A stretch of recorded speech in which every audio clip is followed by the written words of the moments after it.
Welcome back to another Spirit Island video. In this video, we're going to be continuing our series on Is This Spirit for You? In this video, we're going to be talking about Lightning Swift Strike. Now, the setup is going to be 2 presents and the highest number of sands on your board. Lightning is virtually a completely offensive spirit, and without a defensive teammate, you're going to be taking quite a lot of blight. It's great at destroying buildings, not so great at killing explorers. Now, it does use this innate to burst through the fear deck by killing tons of buildings. Starting powers are extremely focused on air and fire, good for thundering destruction, but bad for major power versatility. Now, the complexity is extremely low. Looking at the summary of powers, we have very high offense, less control, middle fear, very little defense, and a little bit of utility. And once again, these are bars that are from quite a while ago. I don't think these are really accurate because I think they've changed their rating system, but like this fear should probably be cut in half, but I'm not really gonna talk much about that. Let's flip over to the other side of the board. We have Lightning's rule is swiftness of lightning, and it says for every air that you have, you may make one of your slow powers fast. And that is extremely cool because not only can you make your innate or your power cards fast, but you also can make majors and minors that you pick up. It's an extremely new player friendly spirit because one of the largest gates to learning Spirit Island is understanding the slow power phase and the fast power phase. And Lightning basically says, hey, you don't really need to learn this, the difference between the two phases, because you can make everything go fast. And I think that's excellent for learning the game, as well as creating a very, aggressive experience. I also love the artwork on this spirit. It just looks incredible. So looking at the growth options here, we are a 0 to 1. And that means we're not placing presence on reclaim. We have a 2 presence place option, and then we have essentially an energy button. Now our tracks are incredible if we can max them out. Maxing out at 5 energy and 6 plays. Lightning is the one spirit in the game that has the most amount of plays on bottom track. There's not a single spirit that has 6 plays. Now there could be arguments for a spirit like Fractured Days that can use that growth option, or maybe Earthquake, but Lightning has 6 real plays that I can use.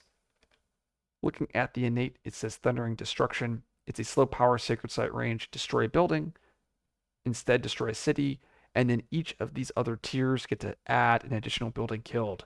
So when you max this out, you get to kill 3 buildings in a land, which is quite powerful. Looking at our power cards here, we have Shatter Homestead. It's a 2 energy slow power from a sacred site range. It's a fire air, 1 fear, destroy a town. Raging Storm, it's a 3 energy fire, air, water, 1 range from its slow power, 1 damage to each invader. We have Lightning's Boon, it's a 1 energy fast, fire, air, target another player. Target spirit may use up to 2 slow powers as if they were fast. And finally, Harbingers of the Lightning, 0 power slow, fire, air, 1 range, slow power. Push up to 2 Dahan, 1 fear if you pushed any Dahan into a land with buildings. So this gives you some Dahan movement, a way to give out slow to fast to another player, and then some offensive tools here. One of my favorite things about Lightning is Lightning's Boon, because this is a card that simplifies the game for other players, and it's a great card to have in your hand, especially when you're with new players who are learning that slow to fast and just learning the game. So allowing you to make their slow powers fast can simplify and ease that transition to playing Spirit Island. Now, one of the things that I don't like about Lightning is there's this standard build, and pretty much you've seen it in my videos, G2 top top, G2 bottom bottom, and then you end up reclaiming this for a while, and then eventually you'll grow to 6 plays. And it's cool that the build exists because it's not intuitive, but it gets very samey after a while. This is one of those spirits that would that would experience a significant facelift. Several changes would be made to make the spirit way more enjoyable. And part of the reason is Raging Storm is such a terrible card, and your cards are just too good when you reclaim loop them. Now, Lightning has 4 aspects. Well, actually, before we get into that, let's talk about is the spirit for you. Now, Lightning is going to focus strictly on offensive powers and utilizing Lightning's Boon to power up the team. So this is a spirit that if you want to go full offense, if you want to be going all in the fast phase, because that's usually what lightning does, then this is a spirit that you're going to want to play. You lack defense, and you lack fear, despite this saying you have a lot of fear, but you don't. Um, so really, it's offense. You have some utility, and you're going to be just kind of throwing these cards down and trying to kill the invaders before they beat you. Now, lightning has 4 aspects. 3 aspects are from the Jagged Earth, and 1 is from the NI expansion. Looking at the first one here, we have Pandemonium, and this is going to replace your Innate here. And it says it's a slow power, 2 range from a sacred site, have to target a land with invaders, and then you have 4 tiers that get to add fear and strife. I absolutely love Pandemonium. This is, if I ever play Lightning, I pretty much only play Pandemonium, and the reason is one, I think it's better than base Lightning. Um, this Innate it generates the most fear out of any Innate in the entire game. When it's completely maxed out, you're generating 11 fear, which is, I mean, that's insane. I also think it's interesting because you have a Harbingers of Lightning, which allows you to move to Han in the slow phase, and you don't have any defensive tools. Well, now this gives you some defensive tools. So now you can maneuver your Dahan so that you can trade with the invaders in those lands. I also love that it pushes you to get moon elements. I think if this hand was revised to kind of fit the theme of like Horizon style spirits, almost certain Harbingers of Lightning would have a moon on it to help enable this Innate better. Now, unfortunately, Pandemonium doesn't really play differently than base Lightning. So, I mean, it's very, very similar to base Lightning, and what it's doing, I think it just does a lot more, especially because you can run through that fear deck a lot easier. Looking at the next aspect here, we have Wind, and Wind is going to change our special rule here, and it's a fast power, target another player. You and target spirit may make one of their non-majors slow to fast. And then if you have 3 air, you both get +1 range. 4 air, 1 water, you get to push explorers. And then 5 air, 2 water, you get to repeat it. I really like wind because it increases the complexity of the special rule, because having being able to make 1 slow power fast per air you have is something that base lightning can just make all of their cards fast and not really think about it. With wind, it forces the player to think about every single card that they're playing, because a lot of your cards are going to be slow. Now, you do get this benefit of you and another player to make one of their slow powers fast, which tends to be quite powerful because now you're giving out a slow to fast every turn instead of just on the turns that you have Lightning Spoon. So what Wind is going to do is going to increase the complexity, but it's going to increase the utility of the spirit as well. Now, it does play very similar to base Lightning as well, so it doesn't really make any changes to that. Now, looking at Immense here. Now, Immense is, this is the aspect I dislike the most about Lightning, and I'll explain why. It's an extra aspect. It gives you an extra special role, and it says that your top presence track grants you twice as much energy during the spirit phase.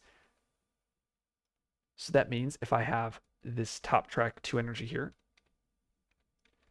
I'm now going to be gaining 4 energy a turn instead of 2. Playing power cards during the spirit phase costs 2 plays instead of 1. So that means essentially my bottom track is halved. So I'm only allowed to play 1 card, 2 cards, and 3 cards, respectively. It says if you have any unused card plays at the end of the spirit phase, gain 1 element of your choice. So that means if I'm on the 3 or 5, I then get to gain a free element instead. And finally, for every major power you play, gain 2 different elements of your choice. So this allows you to gain elements. This is an aspect designed for major powers. I mean, it just screams major powers. You want to go top track to get doubling energy, bottom track to gain those card plays and elements, and then you'll be able to threshold any majors that you pick up. The reason why I don't like this aspect is because it just makes playing majors extremely easy. And I mean, I guess that's the point of the spirit, but I find that the spirit lives or dies based on the majors you draft. And I can find that to be very frustrating playing the spirit, but also playing with the spirit. If this is on my team, what ends up happening is if the player grabs an overpowered major, they just completely dumpster their board, and then they come and just save everybody, and really it gets rid of the puzzle for the team. Now, on the flip side, if they miss on the major draft, then they absolutely get dumpstered, and then you have to come rescue the spirit. So it's essentially like playing gambling, and if you high roll, it trivializes the puzzle, and if you low roll, it hurts the whole team. And to me, I find that to be very selfish. Um, One of the other issues that I have with the spirit is the spirit is so revolved around gaining those power cards, and you have such very few power card gains on the G1. So if you're ever playing a spirit like Keeper or maybe Towering Roots that have those power card gains, the player that's playing Immense is like begging you for the power card gain just so that they can try to high roll even more, and it's very frustrating from my experience. Now I know there are some players that absolutely love this spirit, um, but for me, it's just not my it's not what I enjoy. Now, if I were to say if is the spirit for you, now this is going to come down to if you like playing majors in offense. You can't play minors on this thing really, and your bars are pretty much all question marks. It just depends on what majors you draft. Oh, and another thing with immense is you can't give out lightning boon. Like my favorite thing about lightning is comboing with other players and playing lightning boon. When you play immense, you have such minimal card plays. This card rarely comes out, and a lot of times Lightning's players will just forget it for their first major. So it's another thing that grinds my gears. Okay, so let's look at the Haven aspect here, or not Haven, Sparking, and this is um, probably my favorite Lightning aspect. I didn't play test it at all, um, and I've played with it a couple times, and I look forward to playing with it more because I think it's so interesting and it does such a great job. Now, first you're going to lose that Raging Storm card, and you're going to gain a new card called Smite the Land with Fulmination. It's a 2 energy slow, Sun, Fire, Air, slow power, 1 range, 1 damage, and a Badlands.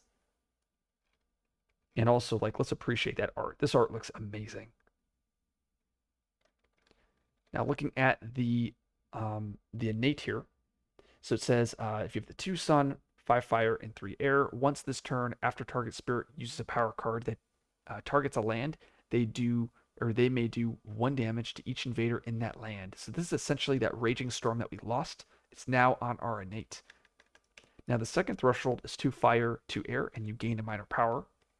And then if you have 1 sun, 3 fire, and 2 air, target spirit may play a power card by paying its cost. So the first part here is a minor power gain.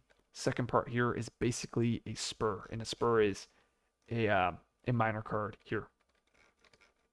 Now, the reason why they have the thresholds in this order is they don't want this spur to help enable this top part. So remember, innates are read from top to bottom. So, okay.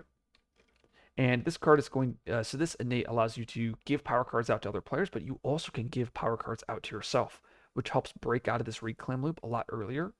I find this aspect to just be lots of fun. It can do so much, so many different things. It really changed how the aspect or how the spirit plays. It definitely lowers the offensive bar a bit, and it increases that utility quite a lot. But I really look forward to playtesting some, or not playtesting, but playing some games and showcasing this aspect because I think moving forward, this is going to be the only way I play Lightning. Mainly because the main way I play is with Pandemonium, and Pandemonium feels very cheesy, and Wind feels, or not Wind, this is immense, but Wind feels very similar to base Lightning, and then you guys know I don't like immense, so this is a very refreshing way to play the Spirit. If you like this video, like, subscribe for more content. I'll see you guys in the next video.